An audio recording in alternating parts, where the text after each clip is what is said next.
right. I will hand it over to Miss Rose. Today we are doing our November NAFP webinar. Today is Friday, November 22nd, and we have Miss Rose Hammock. Would you like to introduce yourself? Sure. Okay. Uh, Chintae Hameki, how are you, relatives? My name is Rose Hammock. I am Pomo Wailacki and Maidu. I'm an enrolled tribal member with the Round Valley Indian tribes, where my family is Pomo and South Fork of the Eel River Wailacki. My family is also Habenapo and Kulanapo from Big Valley Rancheria, Band of Pomo Indians. And yeah, that's me. It's good to have you today. What was that? I said it's good to have you today. Oh, thank you. Glad to be here.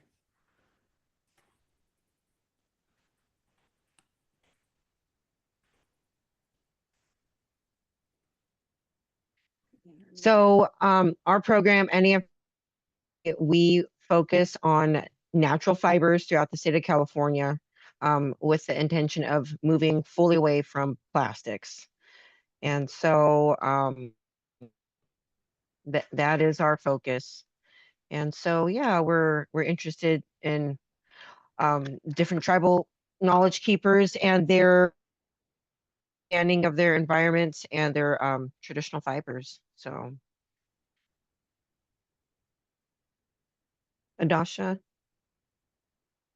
Real quick, I was gonna say hi, Rose. I seen you dance in the pizza. I've seen you like I'm on from Big Valley Rancheria and stuff, and I haven't really shake it for a while and stuff, and sometimes just sit outside of the roundhouse too. But I see you're at all the different positions you have. So I hope that this, is small things that bring big, sometimes big packages, right? And so, we're all helping each other, giving each other a hand in different stuff, and be a progressive. The seed, a little seed, could grow into a tree and feed thousands, right? So, and I see that you have the community relations and people reaching out to find more and to be able to encourage you as a native person,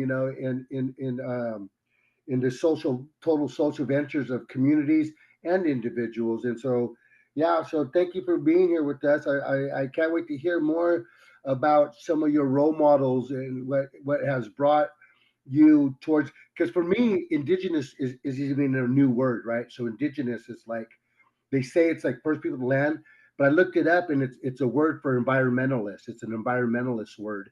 And so as we talk about that living, we don't have to dress up in feathers all the time, walk around, right? I mean, like, but we could have that like little part of it, like me, a little part of that Indian in the cupboard. So I'm on a farm. I'm not full blooded Indian. I'm also Hispanic and Filipino and stuff. But so we have horses and chickens and sheep and stuff like that. But yeah, so it's great to. I'm excited to hear about that because we're kind of in the same area, Eagle Brown and then some of that stuff like Bob Gary. So as you talk and stuff, I'm trying to be as behind you as much as I can and stuff and hear about you. And I know that you're also a singer. So my language sometimes my throat I get this like frog in my throat sometimes, and even though I've never held rock or anything like that. So, but it just happens all the time, right? So you never know like what kind of character is as long as the principles behind it. So, anyways, thank you. Sorry, that's too long. No, that's all good info. It's good to get connected to more people around the lake and from where we're from in Big Valley. Um, I guess I could. Well, Fred, do you want to talk? Yeah, let me just say real quick, thank you, Rose. I'm from Big Valley also. I'm the CEO of the Native American Fiber Program, and we're a national nonprofit organization serving tribal communities with their natural fibers like basketry, hide tanning, and hemp fiber for plastic replacements.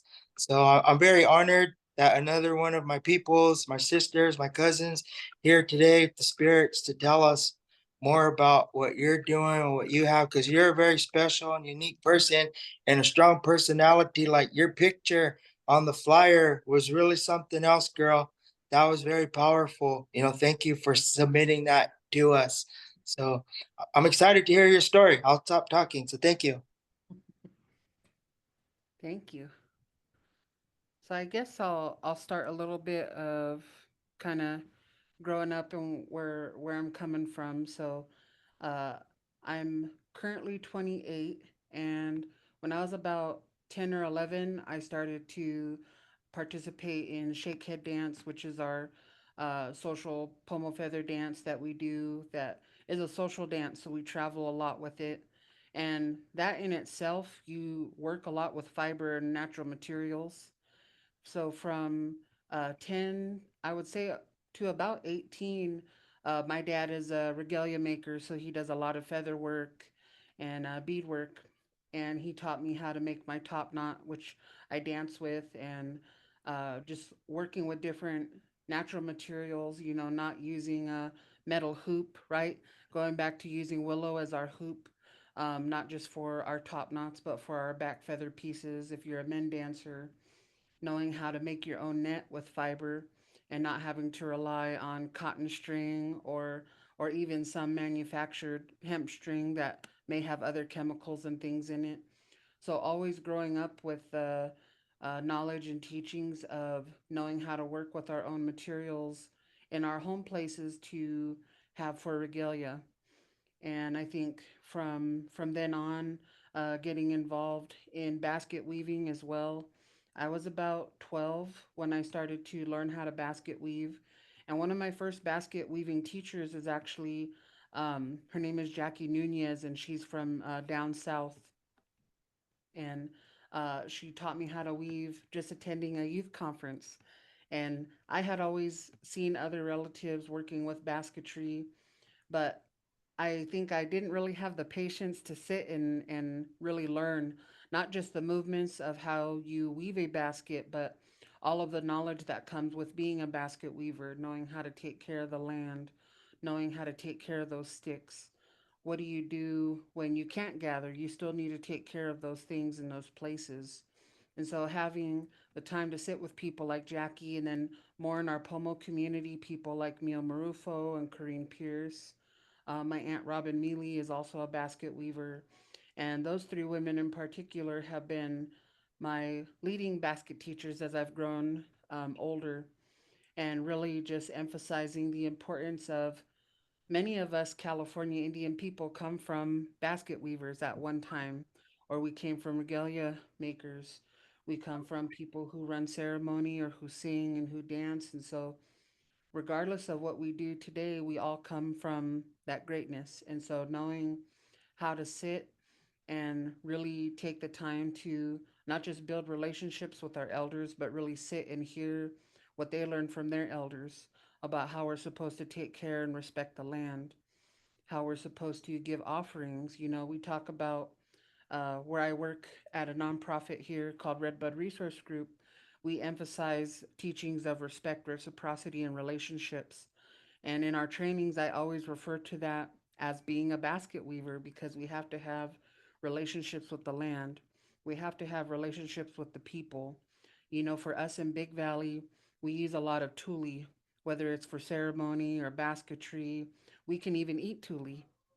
And so that particular basket material, how I'm going to talk about it in basketry, in Lake County, our shared water is called Clear Lake, and a lot of our people from Big Valley refer to that place as Habatin.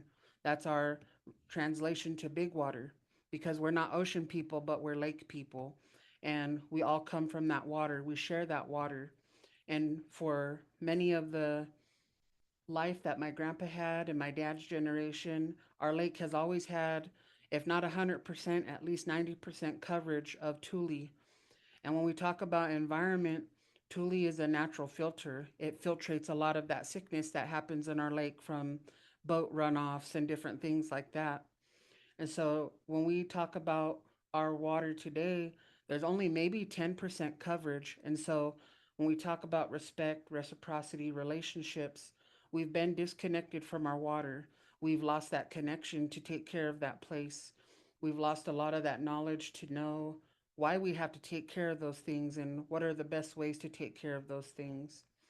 And when I talk about relationships, we've had to have relationships with other people to gather tule from their places for having boats or having tule for ceremony. And so now we have people around our lake that are doing their best to help take care of those materials again. But it can't just rely on the basket weavers. It can't just rely on the regalia makers. It can't just rely on our elders. It takes all of us as community, regardless if we live there or we come from that homeland. We're from that place. And so we have to remember how to take care of those things again. How do we sing those songs for when we're supposed to gather? And also knowing the practice of reciprocity. So we're always going to give something to that land before we take from it. We're not just going to go and cut down a bunch of tule and kind of go along our way.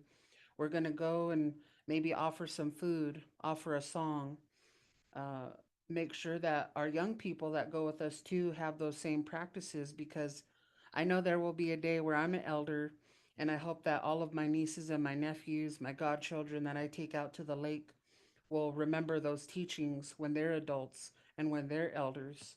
Because all of that knowledge that we hold today, that knowledge that I've been able to learn from elders in our community, has all been through things that their elders taught them. And so that knowledge is meant to be shared. It's meant for our people to have again and to understand.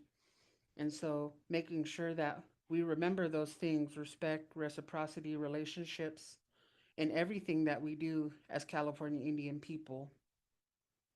And I think when I think about having respect for the land and respect for the plants, these are our relatives. That when I talk with my uncle, a lot of people may just see a tree, or they may just see a bush, or they may just see a flower, but they don't know that that bush or that tree or that flower is medicine. It's food. It's used for ceremony, and all those different things. And so making sure that we are able to maintain those relationships and maintain that respect with all of those things, because they are our relatives.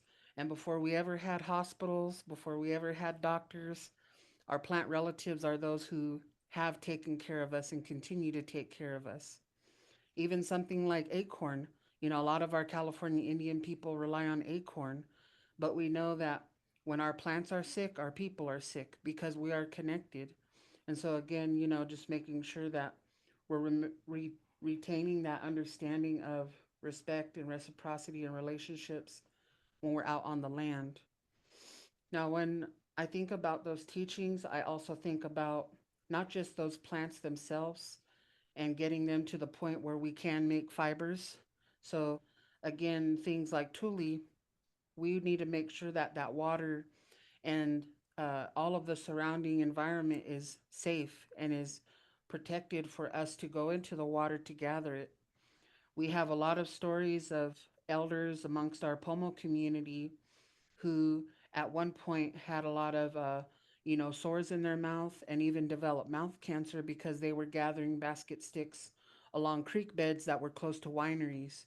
And as we know, there's places like wineries and other establishments in Sonoma County, Lake County, Mendocino County, even over our Wapo relatives near Napa as well, where we don't know what kind of chemicals are being sprayed on those plants, and understanding when the rain comes, all of that runoff is going to come back down into that ditch where those basket plants were growing. And so, again, just understanding we really have to take care of these places. I'll say, again, kind of being in that place of, to the elders being young, but to the kids being old, kind of being in that uh, middle part is, just again, understanding when I'm out taking care of different areas, whether it's in my homelands in Big Valley, my homelands back in Round Valley, where I currently live in Sonoma County, being a guest in southern Pomo and Coast Miwok territory mostly, is, understanding when we're out and we're tending to these plants and we are having that relationship with the land and with the people of those places, is that intention of, you know, I hope one day my great grandchildren will have access to that same area to gather, so not, we're only going to take care of this place while I'm here, or that place is here because my grandparents took care of this place, but making sure that we're always thinking about it long term, that we're making sure that, those places are going to be healthy and protected far beyond our life here on earth. And so always making sure that is something I teach to my nieces and nephews and my godchildren, that I hope one day when you're a grandma or a grandpa, that this lake will be healthier, that these plants will still be growing here, that our ceremonies will still happen, we'll still have our songs and our prayers and the things that we do, and just making sure that we are always not just teaching each other that, but that younger generation that way they have that understanding as they get older in their life. I want to go back for a moment and talk about, fibers and how we use them in all different ways. I think many people are familiar with having natural materials when we're basket weaving, creating a basket. But a lot of our fibers we also use in our regalia. So, like I was mentioning, our top knot, a lot of the time, the rim for that top knot will be a piece of oak that is twisted over time into a circle, and we dry them and they cure and they stay in place for a while. Similar to a men's back piece for their regalia and their feathers. The way that we are able to sew and work with our feathers is often using materials like sinew, or being able to use materials like dogbane or tule or milkweed. These are all different plants that we tend and we gather from, and over time we get enough to spin and make our own string. In my Wailacki culture up north, very similar to Tolowa people, to Yurok people, and Karuk people, we use a lot of bark. And our women, we wear bark skirts. And so, even in that, we have to weave that material. We have to make cordage to tie that material together. For a long time, our people in Big Valley, Elam, and other people around the lake, we made tule skirts when we would dance. And our women would use tule bundles in our hands when we would dance. And the same thing, we had to know how to gather those materials, but also how to make the cordage so we can tie everything together. We never had to rely on fabrics or needles or, synthetic strings and things like we have today. So making sure that we are continuing those practices to still have those for ceremony and to have it not just for a display to be in a museum, but to really live in those practices. When we're talking about material like dog bane, for example, a lot of our Pomo people utilize dog bane for making cordage for regalia purposes, but also in certain kinds of baskets. A lot of the time, dog bane can be used to um, sew some of the sticks in our baby baskets, which is really exciting that a lot of young parents are starting to utilize having baby baskets for their children. For a long time, at least in Pomo community, there was a long gap where we didn't really have a lot of our culture, whether it was language, dance, working on regalia. And as we know, in the state of California, it was pretty much illegal for us to just beat California Indian people. It was a dangerous time for our ancestors in this place. And so it's amazing that we had those elders that continued these cultural practices in secret in order for us to still have these things. I know in our family we have stories of, roundhouse ceremony still happening when people were being shipped off to boarding school and taken to different places. Our elders and our ancestors and our families knew that this was something that kept our people together. It brought our people together, it brought a lot of healing. And so for them to maintain these cultural practices for us is the reason why a lot of these things still exist for us today. And so I think when we talk about, fiber and making sure that these are healthy and accessible, it goes back down, I think, for me to cultural practices that I have been taught and have learned from elders in our family, in our community, and our things that we practice today.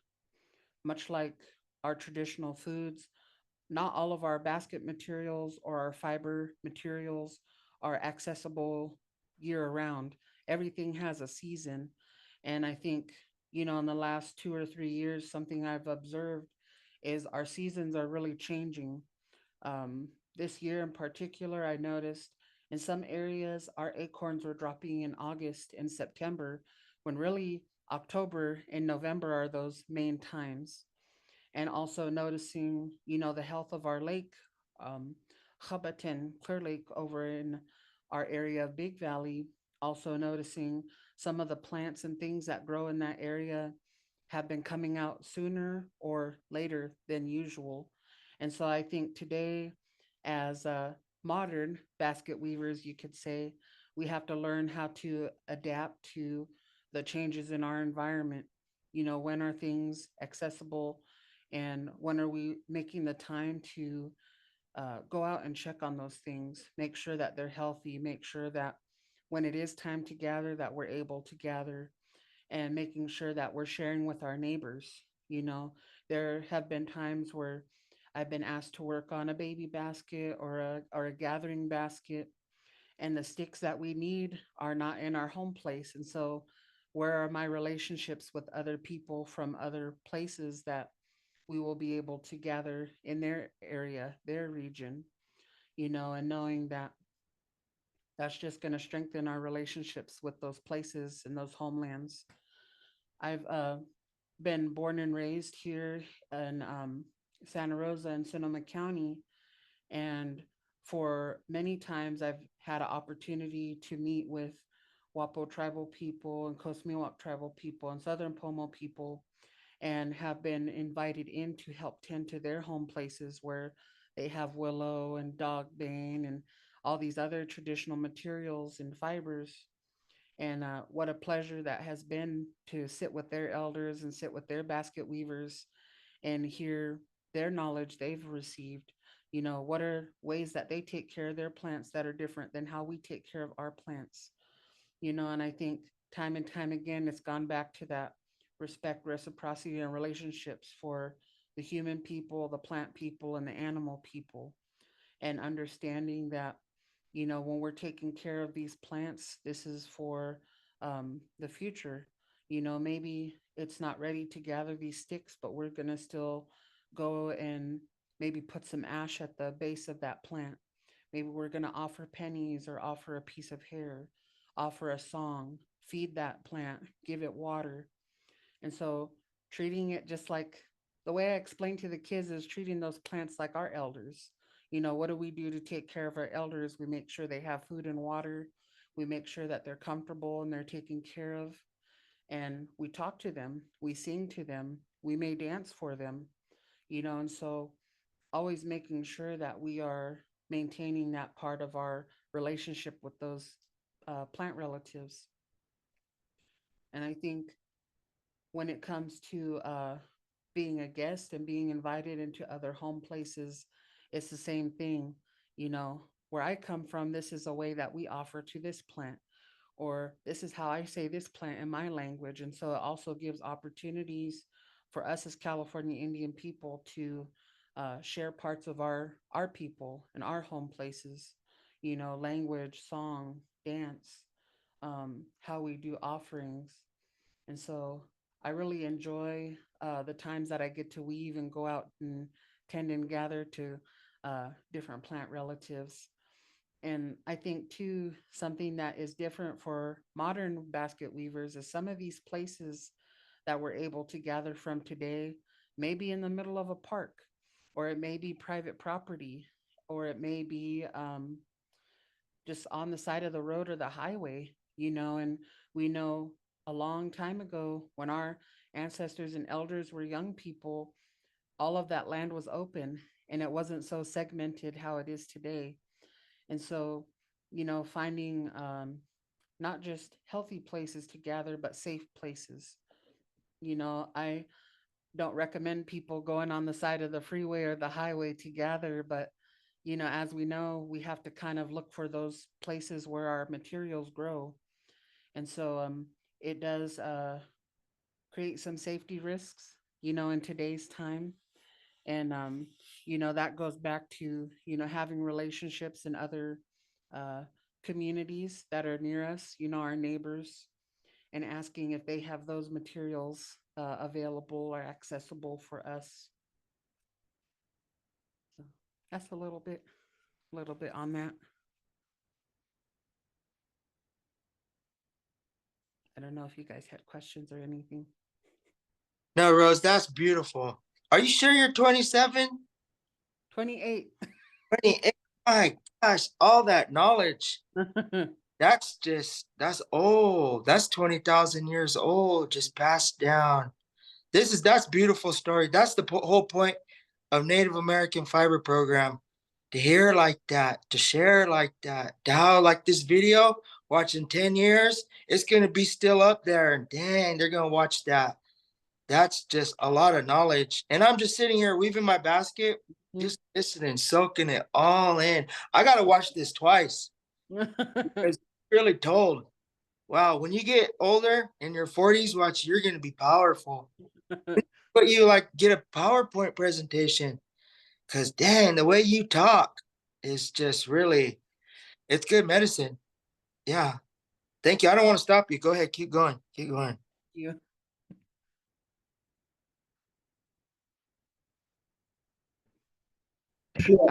We do have someone else in the room too. I just want to give some space for Mira.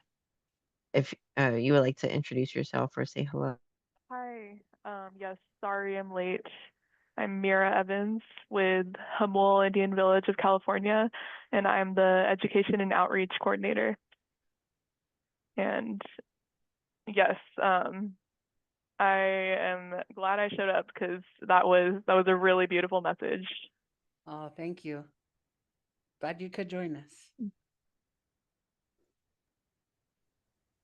Yeah, Rose Hamel Village is way down near San Diego. Oh, wow. Okay. Mhm. Well, thanks for joining me. And Santa, Do you have Yeah. play or anything? Rose, What was that? do you have any top-notch display that you could show us or anything? Oh, not on me, but Okay. But I'm don't worry. actually not, I'm actually not home. That's why my internet Oh, is spotty. I'm up in Tahoe. I'm in Washoe territory right now. oh, conference or something? Just spending some time with our work staff. This is I don't know if you guys can see that good or not. But that's a top knot my dad did recently. Oh, it's kind of hard to show. It's a oh, it's Okay. hard to show because it's all white feathers, but the outside is flicker feathers. wow. But yeah, we're always working with birds or working with fibers, doing something. It's usually regalia related. Yeah, you really told some good stories about our area and just the knowledge. And can you say how to say the lake one more time? Chabatin Habatin. Yeah. is our word for water. Baten means big or large. Oh. Same thing with our two villages. Kulanapo is Water Lily Village people. So right on the edge, where we call the point now, but right at the edge of the water, directly across from where Ilem is. And then Habenapo is a rock village, or we talk about rock or obsidian people, and we're more up in the mountain that we share with Hopland people. Oh. Hmm. Thanks for telling that. What do you know what Dano Batin Dano? What does that word mean? Do you know? Dano is a mountain, like a small hill or a mountain. Oh, thanks for that's where I live. Dano Batin. Mm-hmm. So that would be the big hill or the big mountain. Yeah. Mm-hmm. Mm. Ah, wow. You know the language. That's pretty so important. You know, share. I want to have you again as another speaker. I'm just so blown away by how much you know and your age. Like that's so powerful. So That's what I get for being quiet and sitting with the elders all the time. Just listen to them talk about stuff. yeah, we got to have you on again, and we got to prepare a PowerPoint because you're very moving. Thank you. I You- do I do have a couple of presentations because I work with high school kids a lot in Sonoma County where I live, and I do a lot of just cultural sharing. So I'll bring my regalia I dance with to the classroom, and I share with the kids, why we use certain feathers and how we make stuff with those feathers, and what's the process of picking up the bird and taking care of it and then processing the feathers. And I have a dance belt that I wear that's all beaded, but at the bottom is a bunch of abalone pieces. And so, talking about, we have relatives that are on the coast and they'll trade my dad for, beadwork or for shells. And so, that idea of bartering, that's something we do with fiber as well. Oh, you got a bunch of red bud sticks or you got a bunch of willow. I'll trade you for this. And, that's how I get a lot of material to basket weave today is usually I make beadwork or I have a bunch of bead supplies sometimes. And so just being able to barter in that way. And that's an old tradition that a lot of people still practice today. Yes, money is needed because we have bills and things, but when it comes to our traditional materials, it's best to just barter because that's Mm. just the right way to do it. wow, amazing. You really know. Uh, any other questions, Adasha? You always got a question. Oh no, I was just watching some of the presentations that native fibers had, and some of the people, and so um, as an old guy, whatever this that finishing my school, and like I said, I'm moving up to Humboldt in June to finish there at Cal Poly. But so what are the statistics like? Because I was asking Rose when she's talking, like, a lot of it is talking about research, and we got people out there that are doing stuff. I mean, is there a lot of people? Like I was down in Monterey, there wasn't very many people, and some of the natives are like, where's the rest of the natives? We want this, we want that, but when we have things, nobody shows up. I don't know. Like, so I was wondering, are they a big group or is it isolated? Because I'm working for housing, and the funding we got is specifically for our tribe. And then there was a guy the other day from Scotts Valley just down the road, and they got the same program, but it's offered to everybody, Mm. and a lot more money too. But and I was just wondering how many people, how many is there a lot of natives, and are they where are they coming from? Are they your tribe or family? And sometimes we shy away, like we have let's do this. Then they're not showing up. Well, let our family show up then. Hmm. Yeah, I think so I one of the groups I was a part of for weaving in particular, in Sonoma County, we have a kind of like a home base for a group of basket weavers called the Pomo Weaver Society. And I've had a privilege of getting a lot of knowledge from people in that group. There's been people from what we would call our tri-county area, so tribes that are in Sonoma Lake and Mendocino County, being a part of that group. And I think something that came up a lot of the time is we really want to reach more of our youth to participate in culture, and whether that's weaving or working on regalia, working with our languages. And it's been difficult because we have to compete kind of with like social media type stuff.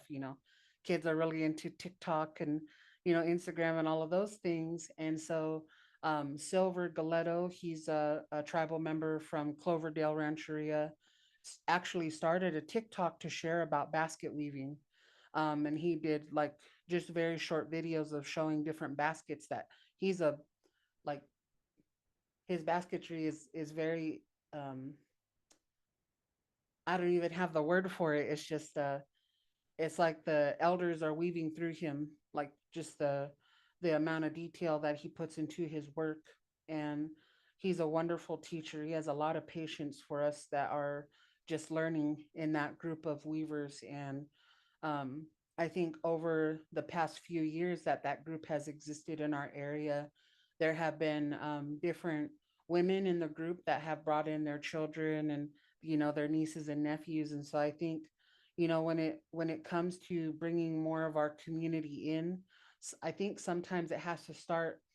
Some people would say it starts in our home, or it starts in our own families. And so um, for my family, my great grandma was a basket weaver, and she was from up north, where Round Valley is today.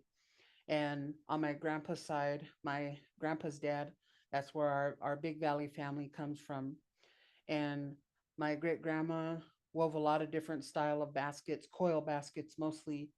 And a lot of that cultural knowledge skipped over my grandpa and my dad, and it took me to go outside of my family to get a lot of cultural knowledge.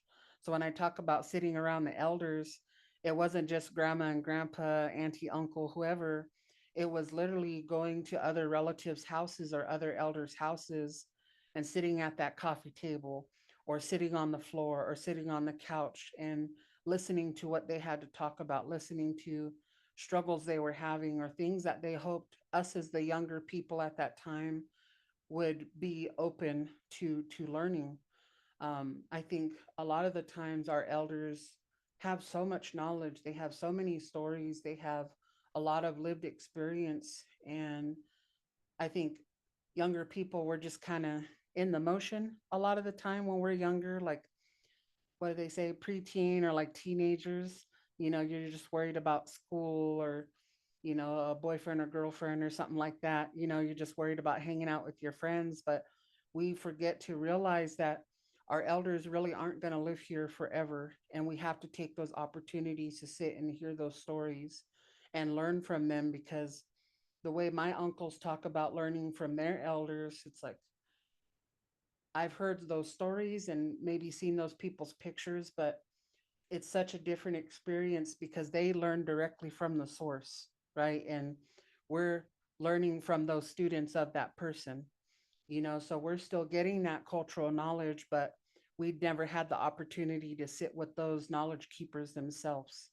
And so spaces like this, spaces like that basket weaving group are so important, because for those of us who didn't really grow up from really little to now, there's a lot of us that didn't get to have those opportunities to learn. And so we're either finding those places to learn, or what I'm trying to do now is to create some of those spaces for our young people to come and learn and ask questions and things that I can't teach. That gives me an opportunity to go to my relatives and say, hey, you know how to do this, come and teach these young people or come and talk to them about this.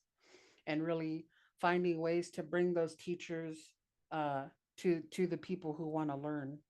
And I think that is something we need to try and do more and more in our community.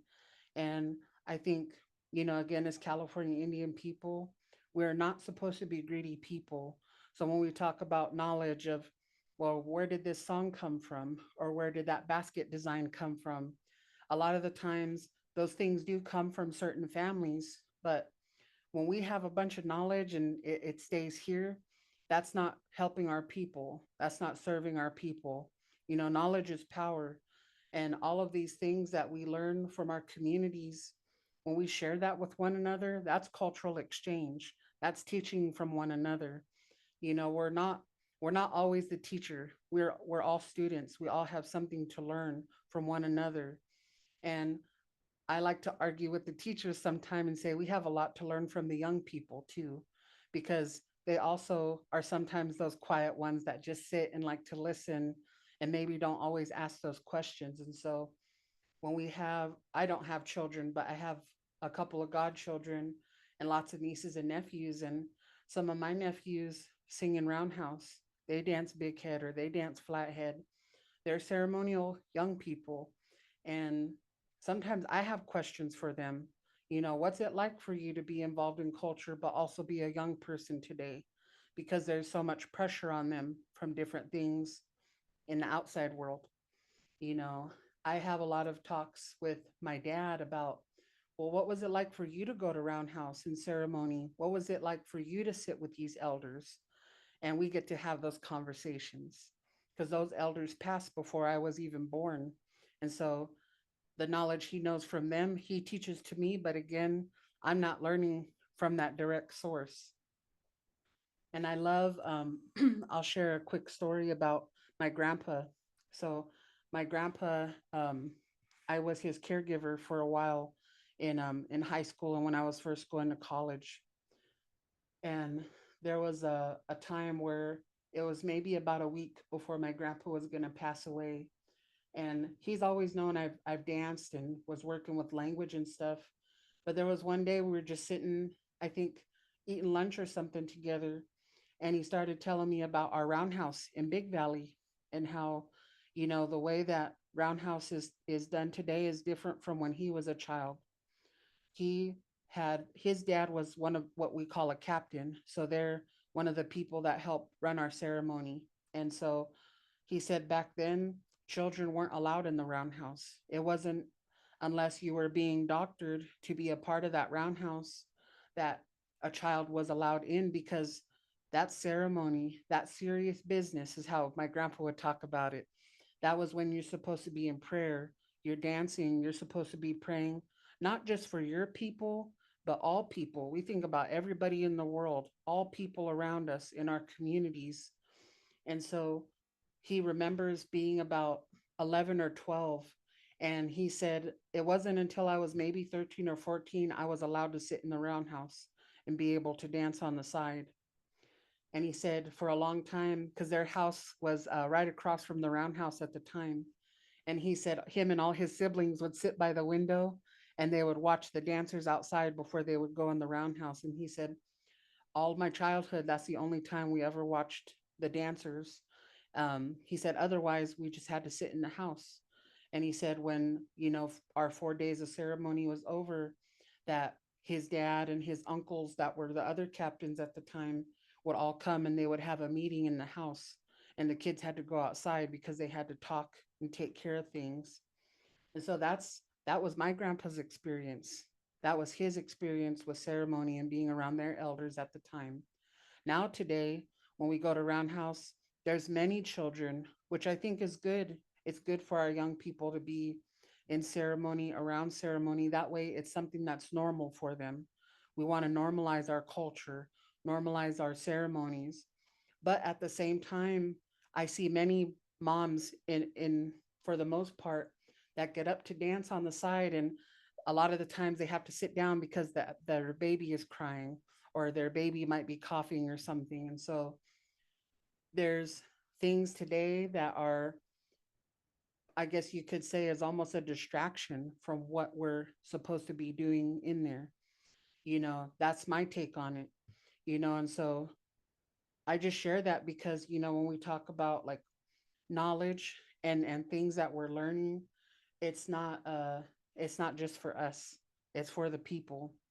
That's how I look at cultural knowledge. Everything I learn, I try to pass on to others, whether it's my dad or nieces and nephews, little cousins, the students that I have opportunities to work with, and those teachers and their families. And it's meant, and that's not saying, oh, I'm going to sit and talk ceremony with non people, but it's just saying that normalizing our culture and sharing that knowledge so that they have an understanding, because it's really hard for you to respect something you don't maybe understand, or you have all these questions and maybe you're unsure about things. And so providing that space to talk and have those conversations.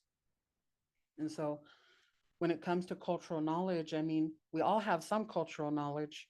We all have knowledge that came from someone.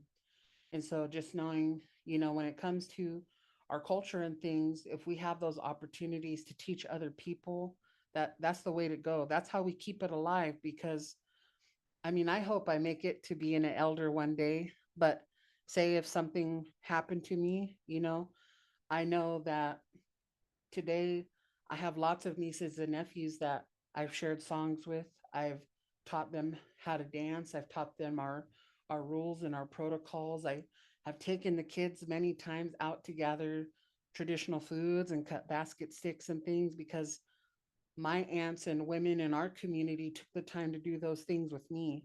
And so when I was old enough and I had my own car, I would go pick up the kids and I take them with me because that shouldn't be something separated. They should have those opportunities to sit and learn the culture right along. And, making sure that we, are again, are like thinking that thing of, respect and reciprocity and relationships. I teach the kids, you know, as much as I teach you, you are also teaching me something. Because maybe that might not be cultural knowledge, but maybe they're teaching me how to have patience, or maybe they're teaching me how to say something in a different way where it makes more sense, or how to explain something for them. And so we all have a lot to learn from one another.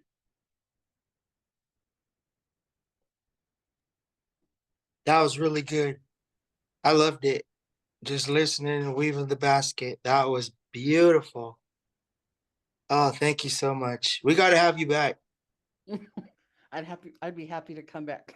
Just have like a little top knot and then just, I mean, like it'll just get us going. Yeah, that was good. You'll make me think off for a while till next roundhouse dance. I love Uh-huh. that whole story like that, of those house like that. Thank you for sharing that. I know you know so much more. You all kind. You could talk for a whole another hour too. I probably Uh, could. and you're way past your age. You're very like the old spirit in you. It really shows. Thank you. That was a highlight of the NAFP.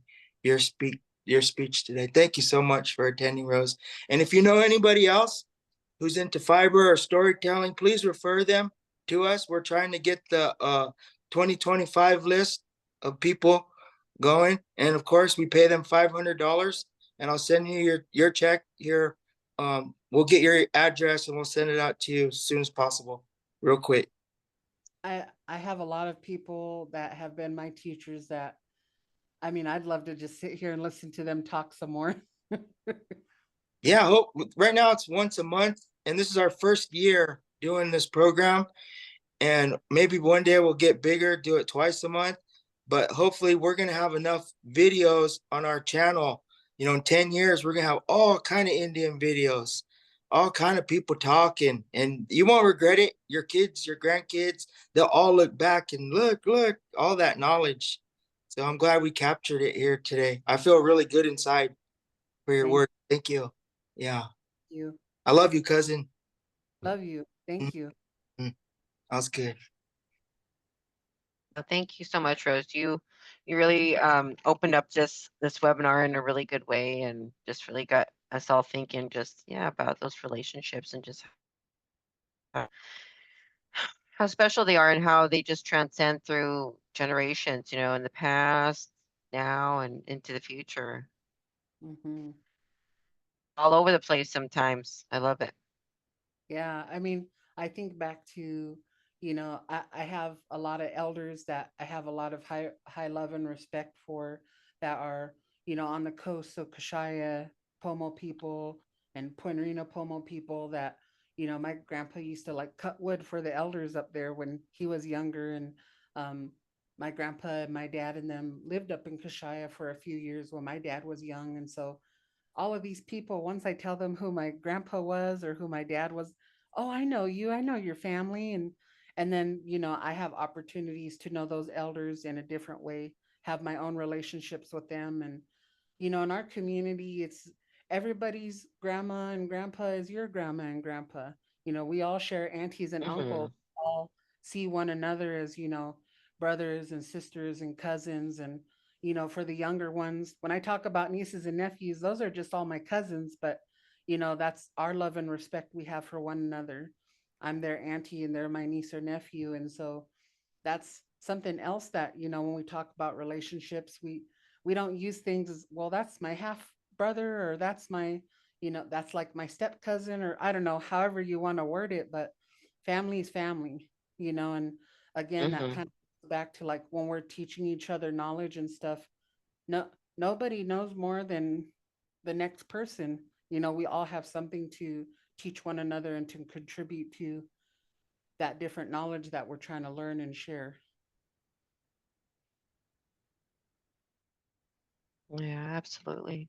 Does anybody else have anything else to share other than that? I'm going to go ahead and close it up for today.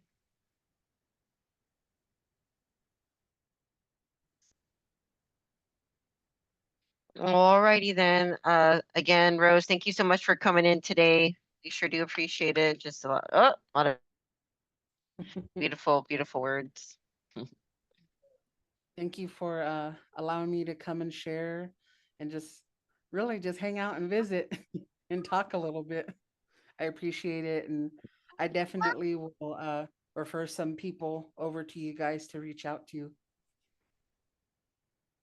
Awesome, awesome. All Thank you. right. Say choo. Aw.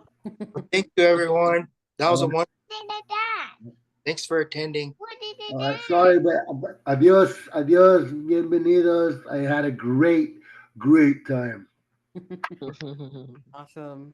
Bye. Thank you.